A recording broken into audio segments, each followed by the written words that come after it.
পাতা নয়, গাছে ঝুলছে টাকা। আছে 2 থেকে 200 টাকার নোট। রূপকথার টাকার গাছ যেন ধরা দিয়েছে বাস্তবে। কঠিন চিবরদান উৎসব উপলক্ষে তৈরি এসব টাকার গাছ।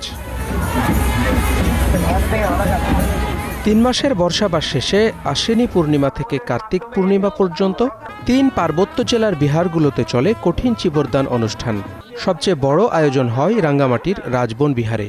200 বেইনের মাধ্যমে প্রায় 1000 খানেক নারী পুরুষ অংশ নেন চিবর তৈরির মহাযজ্ঞে।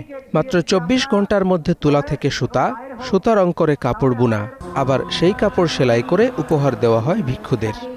24 ঘন্টা বুননের মাধ্যমে যে কাপড়টা তৈরি করি ওই কাপড়টা আমরা ভান্তিদেরকে দান করি। এটা হচ্ছে কঠিন চিবরদান। কঠিন চিবরদান হচ্ছে দানের মধ্যে সবকিছু কৃষ্ণ দান হিসেবে ধরা হয় আর দানের মাধ্যমে পুণ্য লাভ করা হয়ে থাকে।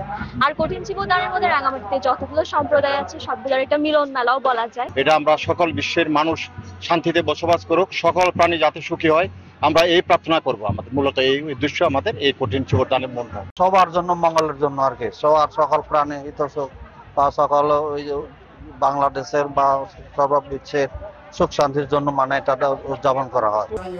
মঙ্গলসূত্র পাঠ করে প্রার্থনা হয় দেশ জাতির কল্যাণে, অশুভ সব শক্তির বিনাশ হয়ে শান্তি ফিরুক, এটাই চাওয়া পুণ্যার্থীদের। এই মহান পুণ্য কর্মের শক্তির প্রভাবে সকল মানব, সকল প্রাণীর দীর্ঘকাল সুখ শান্তি, মঙ্গল এবং কল্যাণ যাতে আমরা লাভ করতে পারি সে প্রার্থনা করছি। আপনার গ্রাম লেভেল থেকে শুরু করে শহরের প্রতিটি মানুষের উৎসাহ উদ্দীপনা তথা প্লেন ডিস্ট্রিক্টের সকল পর্যায়ের সমতলের আমাদের এই দানোত্তম কঠিন চিবরদানে অংশগ্রহণ করতেছে। আশা করতেছি এবারে প্রচুর লোক সমাগম হবে। অনুষ্ঠানে ভারত, থাইল্যান্ড সহ বিভিন্ন দেশের ভিক্ষু ও পুণ্যার্থীরা অংশ নেন। আয়োজন ঘিরে বিহার প্রাঙ্গণে বসে গ্রামীণ মেলা। Desk report, star news.